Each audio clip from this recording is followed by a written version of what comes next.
bondoso e eterno Pai, que o Senhor possa receber cada adoração, e sabemos que o Senhor habita no meio dos louvores, Pai. Ó Deus, venha aperfeiçoar o nosso canto, venha aperfeiçoar a nossa estada aqui, Pai, e que a unção do Teu Espírito possa, ó Deus, tomar conta desse ambiente e ir até cada coração, Senhor, e dar aquilo que precisamos, a força, ó Deus, a conversão, o consolo, a cura, seja aquilo que precisamos, Pai. O Senhor tem tudo para nós, porque de nós nada podemos fazer. Em nome do Senhor Jesus Cristo, pedimos a Tuas bênçãos. Amém. Boa tarde, irmãos. Deus abençoe cada um dos nossos visitantes. O irmão ali já foi apresentado, né? Deus abençoe cada um. E eu creio que nós, uma vez mais, Deus vai abençoar aqueles que vieram com o coração aberto, porque depende da expectativa. Se nós viemos para buscar a bênção de Deus, nós vamos levar. Agora, se a gente veio só por vir, aí não há como levar, né? Eu quero convidar vocês para ler no livro de São João, uma escritura um tanto longa, mas vamos ler ela. São João capítulo 4, versículo 3, sobre a mulher de Samaria, escritura bem conhecida de todos. São João 4, versículo 3. E deixou a Judéia e foi outra vez para a Galiléia. E aqui diz assim: e era necessário passar por ali, por Samaria, né? Foi, pois, a uma cidade de Samaria chamada Sicar, junto à herdade de Jacó, que Jacó tinha dado ao seu filho José.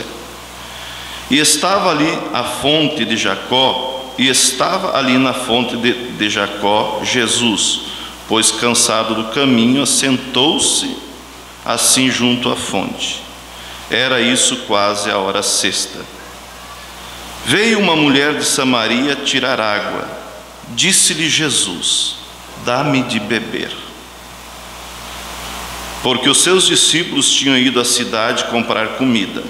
Disse-lhe, pois, a mulher samaritana: como sendo tu judeu me pedes de beber a mim, que sou mulher samaritana? Porque os judeus não se comunicam com os samaritanos.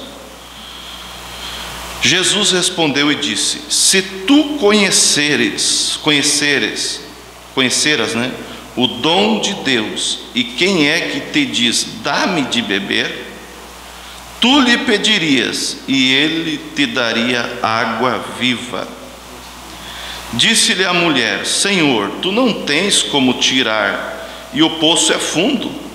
Onde, pois, tens água viva? És tu maior do que Jacó, nosso pai, que nos deu o poço, bebendo ele próprio dele, os seus filhos e o seu gado?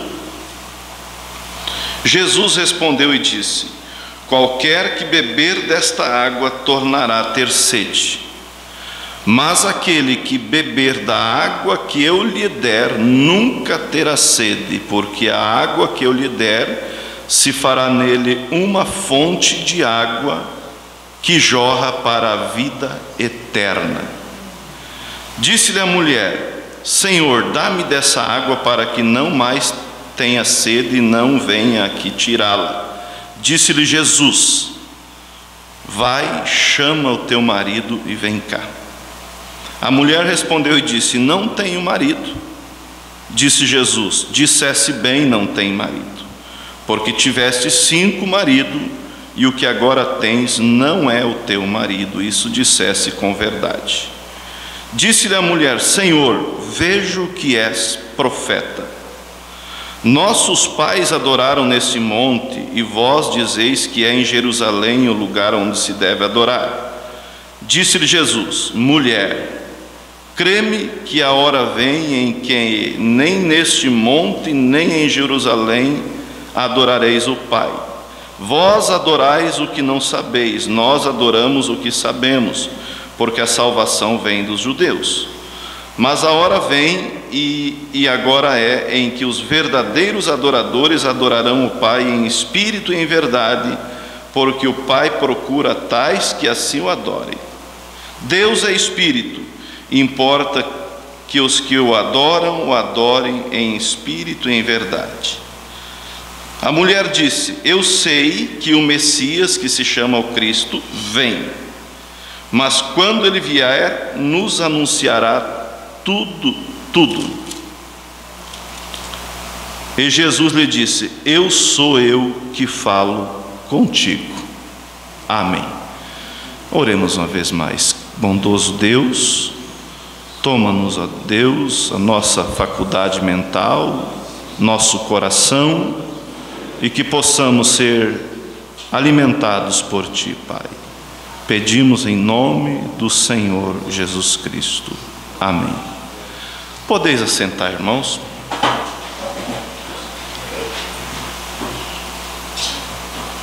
Eu quero falar um assunto nessa tarde, e eu creio que vai ser de suma importância para todos nós. E o título que eu dei é: Jesus Cristo é o nosso descanso. Ele é o nosso descanso. Tudo o que nós precisamos refere-se, está em uma só pessoa: Jesus Cristo. Jesus Cristo é aquele que foi prometido, né?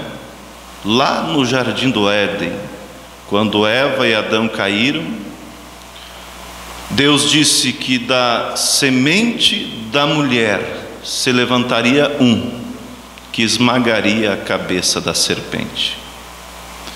Então nós vemos que durante todo o Velho Testamento, todos aqueles que desejavam se achegar a Deus, Deus tinha provido para eles um sacrifício provisório. E se no sacrifício provisório aquilo valeu, quanto mais no sacrifício original. Qual é o sacrifício provisório? Nós sabemos, é a morte dos cordeiros. Para Adão, Deus matou um cordeiro, tirou as vestes, as peles daquele animalzinho e fez vestimenta para eles. Abel também ofereceu um cordeiro. Abraão, e assim todos eles, quando eles queriam se achegar a Deus e se ver livre do peso do pecado, eles sacrificavam um animal. E aquele animal, como a Bíblia nos mostra, não podia ser qualquer animal. Tinha que ser um animal limpo, tinha que ser um animal sem nenhuma quebradura, tinha que ser um animal sem mancha, sem nenhuma sarna, ou seja, um animalzinho puro, que era oferecido em favor do adorador. E nós sabemos que ano após ano eles ofereciam esse sacrifício, mas eles vinham esse ano, oferecia, o ano que vem eles tinham que vir de novo, o ano que vem eles tinham que vir de novo, porque aquilo, como disse, era um sacrifício transitório, provisório, que apontava para alguém que um dia viria. Para quem? Para a semente da mulher, o próprio Deus feito carne, que, como diz a Bíblia, que esmagou a cabeça da serpente. E por todo o Velho Testamento eles realizavam esse sacrifício, mas havia uma coisa: aquela vida que estava naquele sangue do animal, ela era incompatível com a vida do sangue do homem. Não havia como a vida, quer dizer, o sangue do animal era incompatível com o sangue do homem. A vida era diferente, e não tinha como a vida do animal vir sobre o homem. Então, Vez após vez eles tinham que realizar novamente aquele sacrifício. E o homem chegava para realizar o sacrifício, por exemplo, com desejo de pecar e assim por diante, e ele voltava com o mesmo desejo. Vocês entendem? Porque aquele sangue, ele somente cobria o pecado, a Bíblia diz isso, não tirava o pecado do homem. Mas eles creram no sacrifício provisório e aplicaram. E eles partiram e foram para o paraíso, aguardar a vinda daquele que havia sido prometido, o Senhor Jesus Cristo.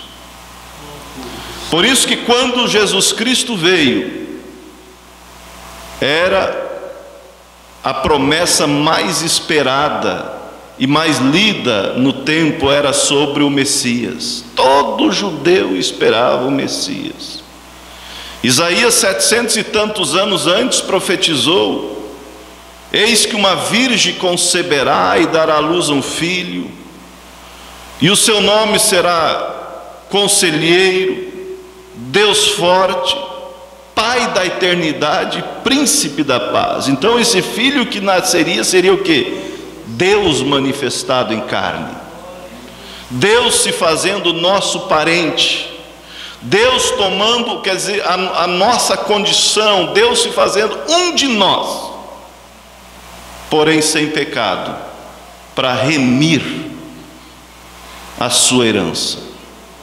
Aí você pudesse voltar e olhar no Velho Testamento aqueles grandes homens que fizeram proeza, nas Escrituras, como José do Egito, como Jacó, Abraão, Isaac, Jó. Todos eles aguardavam a vinda do prometido de Jesus Cristo, estavam em um paraíso imperfeito. Mas chegou um dia que o nosso presente, o Senhor Jesus Cristo, nasceu em uma manjedoura. E quando inicia o seu ministério com 30 anos de idade, 30 aos 33, já estava na terra quem? João Batista, que também havia sido profetizado por Isaías, a voz do que clama no deserto.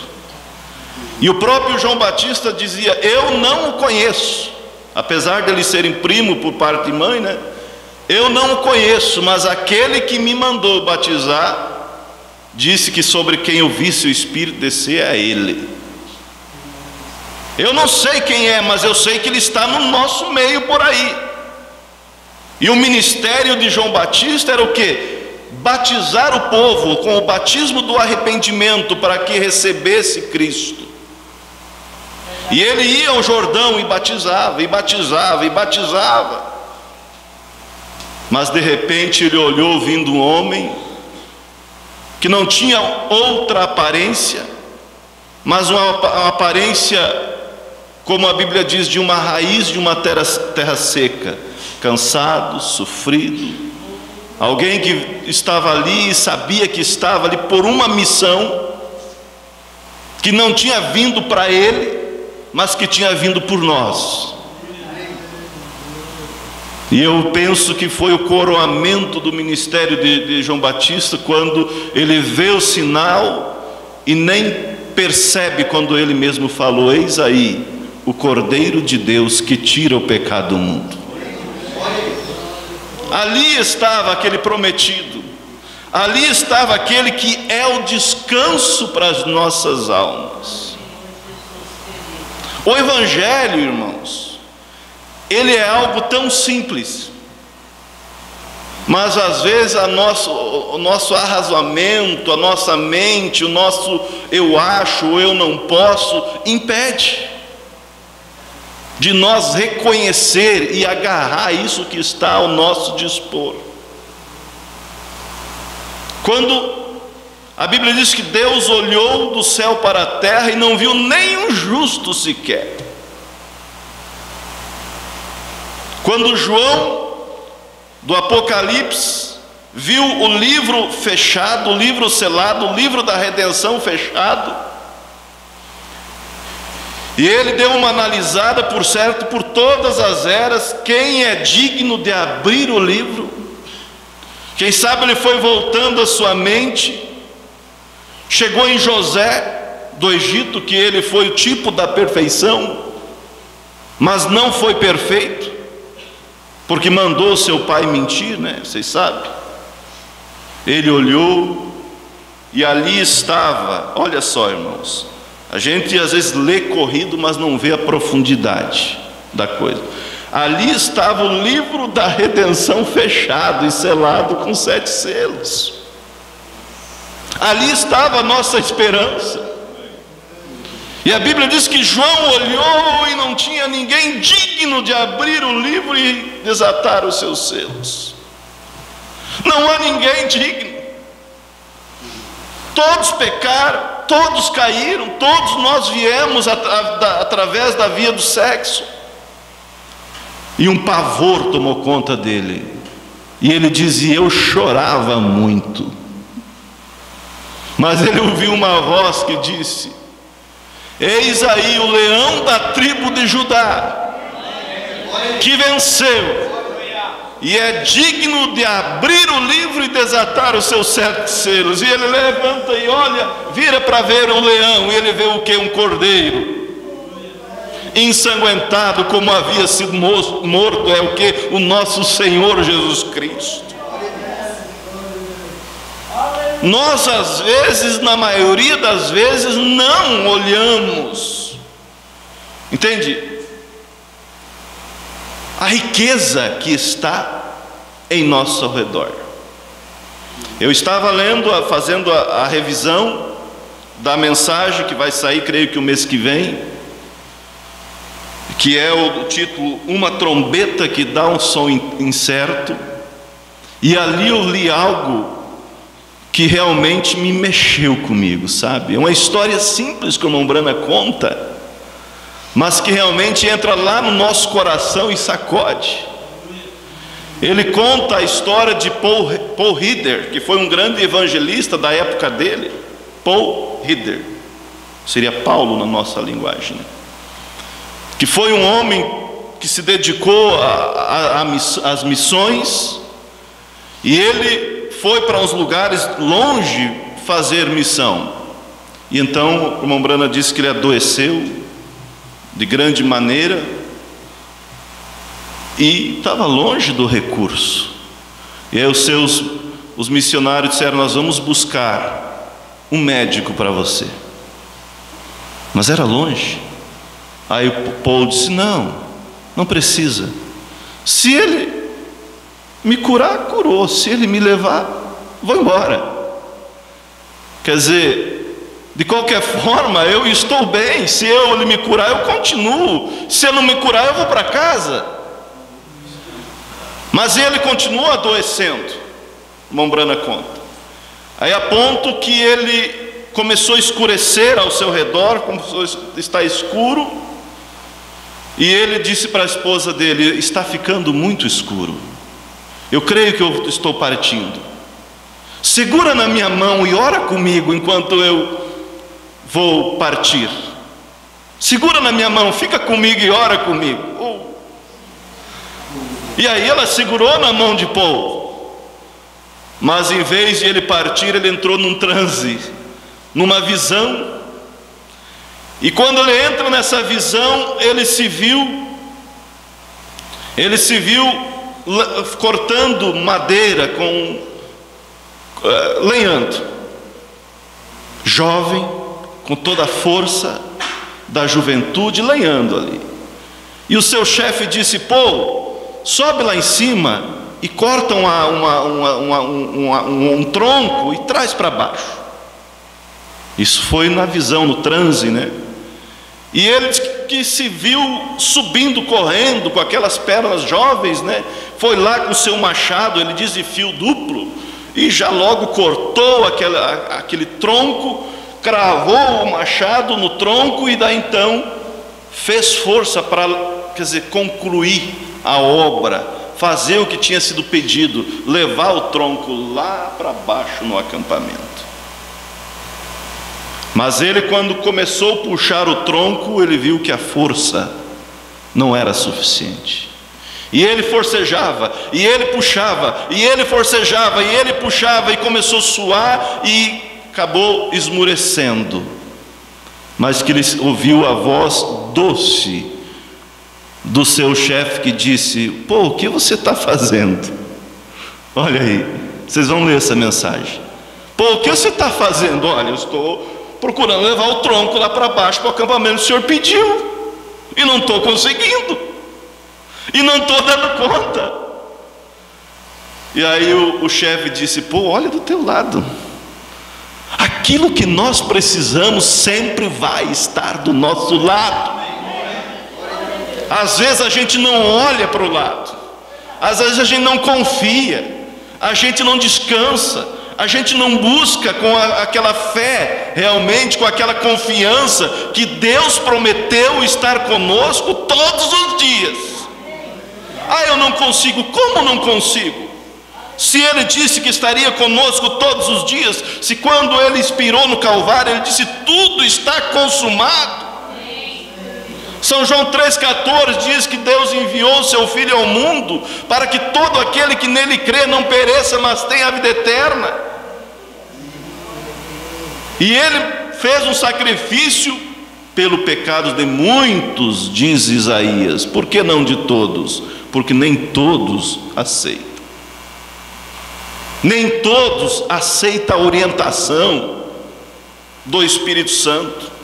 Vocês estão captando como isso é profundo? O que está fazendo, pô? Ora, eu estou fazendo, o senhor mandou cortar o tronco e levar para o acampamento, mas eu não tenho força, já esmureci. Olha do teu lado, tem um rio aí, pô. Joga esse tronco no rio, amonta em cima dele, embarca em cima dele, e o tronco, e esse rio vai passar lá no acampamento. É simples, pô. Siga a orientação. Pelas pisadas de Cristo nós somos sarados. Pelas pisadas de Cristo nós somos perdoados. Há um céu esperando por nós. Há um sangue que foi derramado para perdoar os nossos pecados. E a partir do momento que você chega para Jesus e diz: Senhor, eu sinto muito, eu tenho pecado, o Senhor me perdoa. Ele diz: sim, eu te perdoo. Eu te perdoo. Eu já te perdoei há 1900 anos atrás. E aí ele faz aquilo, ele puxa, arreda o tronco, coloca em cima da água, monta em cima. E aí ele começa a bater ele diz assim que ele começa a bater nas ondas e dizer: eu estou indo para o acampamento, cavalgando em cima dele, cavalgando em cima dele, cavalgando em cima dele. Oh! O problema estava grande, ele estava enfermo, pensou que ia partir, ia embora, ali estava o problemão, mas havia uma via de escape que era o rio, há uma via de escape que é o sangue que corre das veias de Emanuel, que nos torna branco como a neve. Há um rio que flui, há um rio que flui, e quem beber dessa água nunca terá sede. Como disse Jesus para a mulher: ó mulher, se você soubesse quem fala contigo e quem te pede água. Oh mulher, te acorda, você não sabe que a oportunidade chegou para endireitar a tua vida, que vem de 5 casamentos. Oh mulher, se você soubesse, tu pedirias água e ele daria água da vida que salta para a vida eterna. Graças a Deus que ela não perdeu a oportunidade. A Bíblia diz que ela saiu para a cidade e disse: vinde e veja um homem que disse tudo sobre mim. Não é esse porventura o Messias? Não é esse porventura aquele que nós esperamos, aquele que vai endireitar a minha vida, aquele que vai me dar esperança de vida eterna, aquele que vai me perdoar? E quando ele acorda do transe, ele estava no meio da sala pulando, a mulher ainda segurando na mão dele, e ele dizendo: eu estou indo para o acampamento, cavalgando em cima dele, cavalgando em cima dele. E aí o irmão Brana diz, eu até anotei aqui, conclui dizendo assim,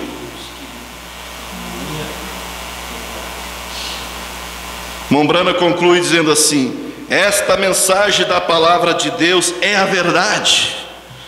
Quer viva ou morra, estou cavalgando sobre ela. Não estou me debatendo com ela, não estou tentando me estressar com ela. Eu simplesmente a tomei e estou cavalgando sobre ela. Deixe que os críticos se levantem.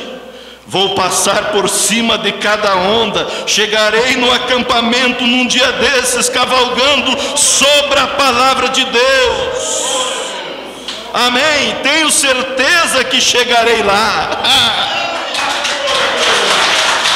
Estou cavalgando sobre a palavra de Deus, estou cavalgando sobre o sangue de Cristo, e eu tenho certeza que eu chegarei lá, quer viva ou quer morra, eu estou indo para lá. Glória a Deus.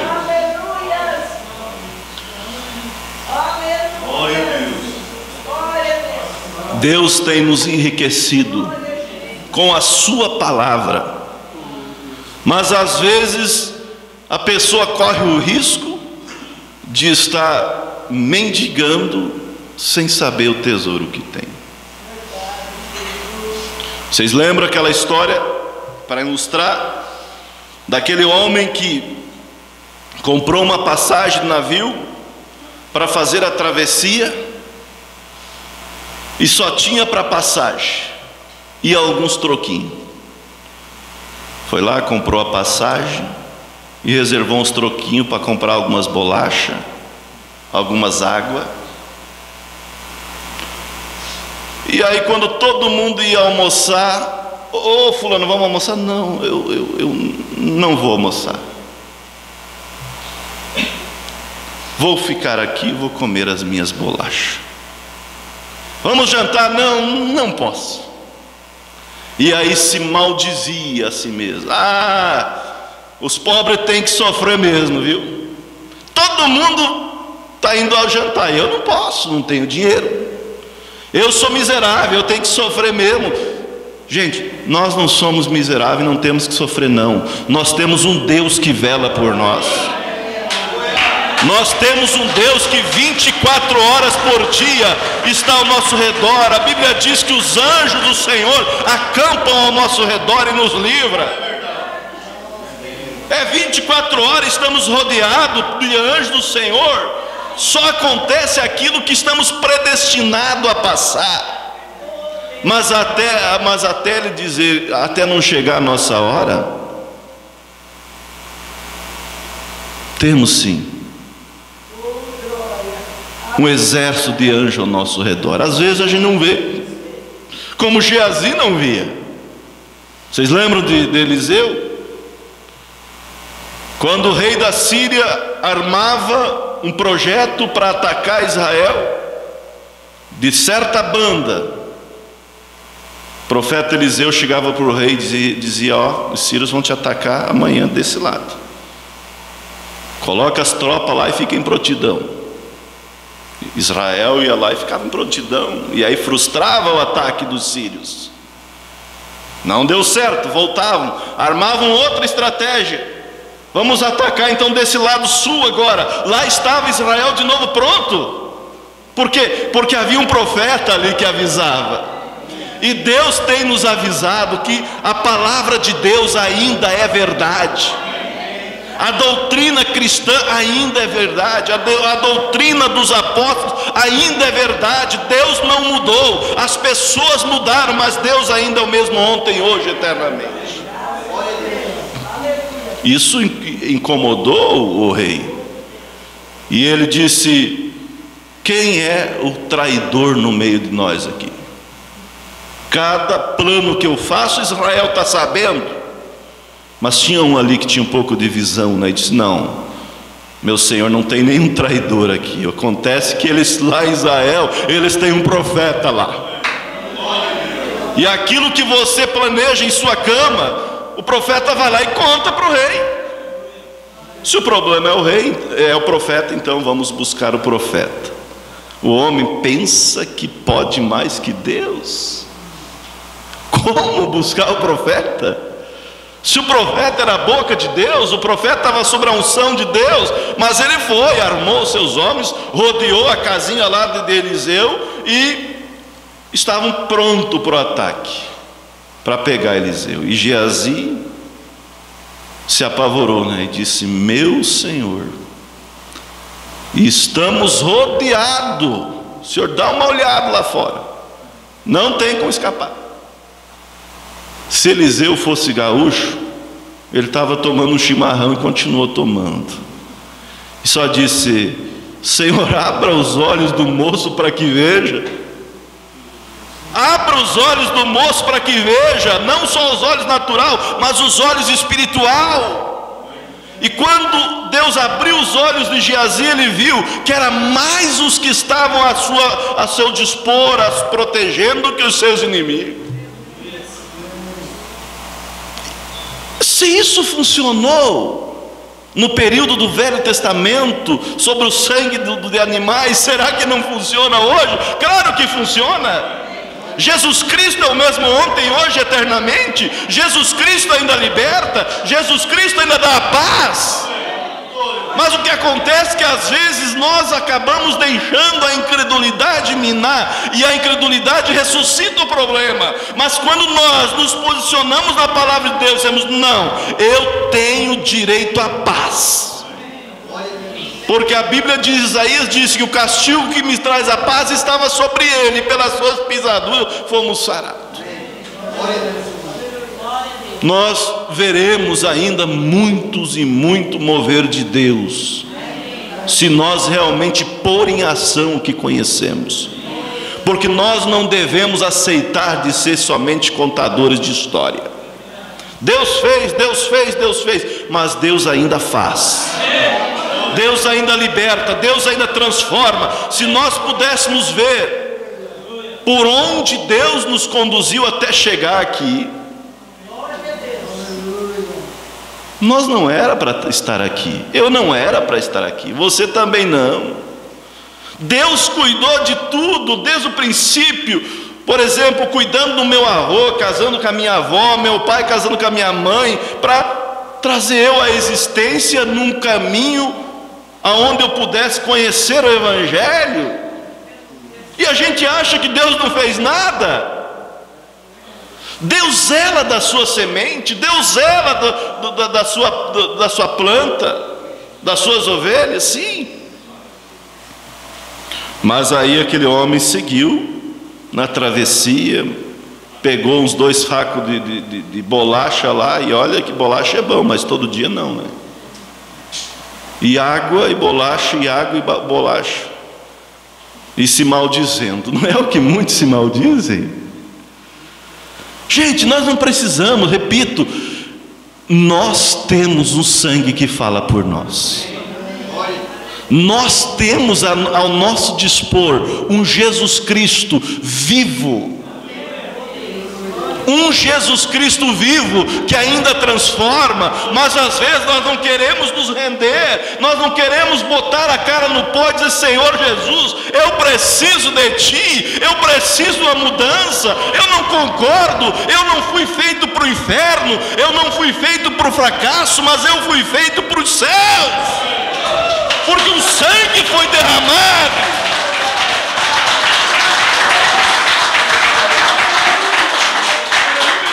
Esse é o Deus que nós servimos. Há homens lá em cima já dizendo: graças a Deus pelo dia que eu tomei uma posição por Cristo. Quantos e quantos?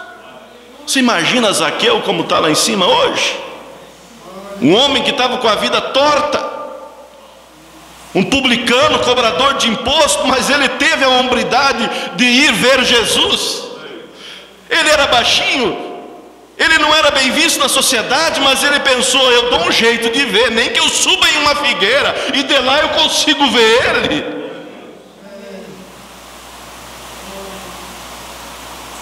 E a fé de Zaqueu fez contato com Jesus Cristo. Quando Jesus Cristo ia passando por ali, algo puxou ele para cima, ele olhou: Zaqueu, desce depressa, porque hoje convém pousar na tua casa. Eu penso que ele nem desceu, ele pulou. Ele me chamou pelo nome. Eu estava escondido atrás das folhas. Ele me chamou, ele me conhece. Ele disse: Zaqueu, ele quer pousar lá em casa, vamos. E a Bíblia diz que ele recebeu Jesus rejubiloso. E chega meio sem jeito em casa. Zaqueu chega meio sem jeito em casa. E quando chega em casa, quando Cristo entra na casa de Zaqueu, assim como Cristo entra em nossa vida, Zaqueu já disse para Jesus: Senhor, se eu tenho defraudado alguém, eu vou devolver 4 vezes mais. E eu dou a metade dos meus bens aos pobres, Senhor. Em outras palavras, Jesus poderia ter dito: eu sabia que eu não estava enganado. Mas o que disse Jesus? Esse também é filho de Abraão. Esse também é filho de Abraão. Hoje entrou salvação em tua casa, Zaqueu, porque esse também é filho de Abraão. Quem mudou Zaqueu? Quem mudou a mulher que tinha 5 maridos? Quem mudou tantas pessoas ali? O gadareno, quem mudou? Um homem que, quer dizer, era morada de uma possessão de demônios. Um homem que não podia viver em comunidade. Um homem que era o terror da família. Na mensagem maníaco de Gadara, o profeta fala sobre esse caso. Um homem que vivia nos sepulcros, tinha morada no cemitério. É o lugar que o diabo gosta, onde há morte. Por isso ele levava a sua presa aonde há morte. A Bíblia diz que ele tinha morada nos cemitérios e que as correntes não o suportavam. Quando ele ia vindo para cá, quando ele vinha para casa, a mulher já logo dizia: filhos, fujam, que o teu pai está vindo. Ele vai quebrar tudo de novo. Fuja! E era um saltando por uma janela, outro saltando por outra, e um pousar no mato. Quantas pessoas nós vemos relato que a mulher tinha que pousar no mato porque o homem chegava, mais um gadareno com a carga de demônio nas costas. Vocês já não ouviram esses relatos? Sim, nos nossos dias. Ele era o terror, mas quando aquela legião o deixava, ele se sentia sozinho, sem aquela opressão. Quem sabe ele chorava e dizia: por que eu sou assim? Eu queria estar com meus filhos, eu queria estar com a minha esposa, mas eu não posso, não há como, não há como. E ali ficava ele naquela condição.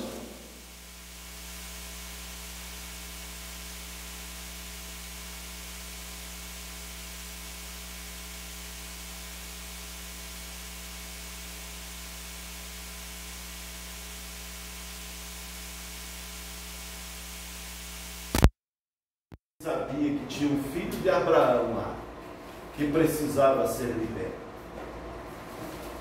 A sociedade, a justiça, as pessoas não ouviram o pedido de socorro, mas Deus ouviu.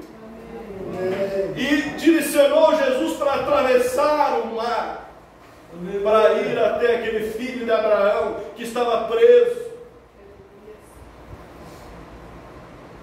E quando Jesus chegou, já os próprios demônios disseram: por que vieste nos atormentar no tempo? Eles sabiam que ia ter que sair. E quando nós exercemos aquilo que foi nos dado, a fé, no sacrifício de Cristo, o diabo sabe que vai ter que sair. Não adianta se convulsionar, não adianta chacoalhar, não adianta apavorar, ele tem que sair. Por isso nenhum de nós deve aceitar. Amém. O diabo fazendo a gente um tapete. Ele é o nosso tapete, Satanás. Amém. E aí os demônios disseram: se vai nos expulsar, por que viesse nos atormentados no tempo? Mas se vai nos expulsar, permita que nós entremos nos porcos. Jesus pode entrar no sepulcro. E o homem ficou são. O homem ficou liberto. E aí a Bíblia diz que ele quis seguir a Jesus. Senhor, deixa eu te seguir. Mas Jesus sabia que ele era mais útil ali, na região de Decápolis. Jesus sabia que havia uma esposa esperando, que havia um filho esperando, que havia uma família, que havia alguém que ele amava. Jesus disse: não, volta para os teus e anuncia quão grandes coisas Deus fez na tua vida. E o irmão Brana pinta um quadro que quando o gadareno voltou para casa, estava chegando próximo da sua casa, os filhos olharam para a mãe e disseram: mãe, vamos fugir de novo, o pai está vindo lá. Ela disse: não precisa fugir, porque a face dele é diferente, o semblante dele é diferente, o semblante está dizendo outra coisa. Não há mais aquele semblante de raiva, não há mais aquele semblante de fúria, há um semblante de paz. Não precisa fugir. E quando ele chega, a mulher olhando de canto, os filhos olhando de canto, e a mulher diz: o que aconteceu contigo, homem? O que aconteceu contigo, homem? Ele disse: você nem sabe. Eu encontrei com Jesus de Nazaré, aquele profeta que anda por aí. Ele foi até onde estava e me libertou. Eu sou livre agora. Eu sou livre. Eu sou anunciador da palavra de Deus. Será que Jesus libertou e não liberta ainda? Não precisa fugir, não. O semblante dele é diferente, o andar dele é diferente. A Bíblia diz que o coração alegre formoseia o rosto, não formoseia? E a pessoa, quando tem Deus, é diferente. Deus ainda liberta. O que precisamos é o que? Saber o que temos ao nosso dispor. Saber o que foi comprado por Cristo para nós no Calvário. E aí, concluindo a mensagem sobre o rapaz do barco. E ele continuou a travessia. Quando chegou na hora, já por certo emagreceu alguns quilos, né? Treino, né? Porque só bolacha não fortalece. Chegou para o dono do navio e disse: eu quero acertar aquelas comprinhas que eu marquei. Eu não almocei, não jantei, eu só peguei umas bolachinhas, quero pagar. Aí o dono disse: não, tudo, as despesas que já estava pago na passagem, estava incluído. Quando você comprou a passagem, você já comprou a janta, café, almoço, o lanche. Aí acho que ele ficou bem mais aborrecido, entendeu? Ele não desfrutou do que estava ao dispor dele por não saber, por não reconhecer. Enquanto os outros, quem sabe até mais pobres que ele, desfrutaram. Eu penso que se Jesus pudesse falar alguma coisa para nós, eu diria: já foi pago no Calvário. Amém. Glória. E ele está falando: a tua libertação já foi paga no Calvário. Já está incluído lá no meu sangue, lá naquele pacote. Já está incluída a tua salvação, a tua cura, a tua paz. E por que alguém ousa morrer e ir para o inferno com a salvação paga? Porque Paulo ia trazer aquele tronco arrastando sem força, se havia um rio que passava ali. E há um rio da graça, que nós podemos entrar nessa graça, e essa graça vai nos levar. Essa graça vai nos ajudar a mortificar a carne. É só nós, vocês estão entendendo? É só nós embarcar na senhorita graça e dizer: Jesus, obrigado pelo Calvário. Jesus, obrigado pelo perdão. Jesus, eu sou um representante seu aqui. Eu estou incluído no teu sacrifício. Eu estou cavalgando, indo para batendo na água, cavalgando. Quando ele acorda na sala, se for enfermidade, não tinha mais nada. Mas foi uma experiência para ele, mas que experiência para nós aplicar. Às vezes parece que a gente não consegue se expressar, mas para nós aplicar, sabe o quê? Na senhorita graça, no sacrifício de Cristo, no preço consumado. Saber que eu e você podemos sim estar naquela reunião. Aquela reunião que se fará nos ares. Quando a Bíblia diz que os mortos em Cristo ressuscitarão primeiro. E nós, os que estivermos vivos, no abrir e fechar de olhos, seremos transformados. E como eu sempre digo, quem sabe a gente vai começar algum diálogo com eles, dizendo: oh, você ressuscitou? Você voltou? Então rápido vai acontecer? Sim, vai acontecer. E nós vamos ter que concluir a nossa conversa nos ares. Porque haverá, pense irmãos, haverá uma reunião nos ares. Nós vamos até os ares, acima das nuvens, e Cristo volta a nos recepcionar. Se isso é pouca coisa, então eu não sei o que é riqueza. Glória a Deus, glória a Jesus. Quando acontecer o arrebatamento, nós vamos até os ares, e ele vem. O belo, lindo noivo, com as marcas ainda dos cravos, virá nos recepcionar e dirá: vamos embora. Tudo acabou. E a Bíblia diz que ele enxugará as nossas lágrimas e dirá: não chore mais, tudo acabou. Não tem mais cabelo branco, não tem mais hospital, não tem mais decepção, não tem mais o diabo para incomodar, tudo acabou, vamos para casa. Não percam onde está. Vamos seguir. O diabo se levanta. Claro que se levanta. Você acha que não? Você acha que ele está de braço cruzado? Claro que ele quer impedir, porque ele tem ciúme do que é nosso. Mas não vai impedir, porque nós vamos amontado, embarcado nessa graça do Senhor, nesse sacrifício que Ele fez, nessa mensagem que Ele nos enviou. Quer os críticos falem, deixem de falar, nós vamos embarcado nessa mensagem, nesse Evangelho.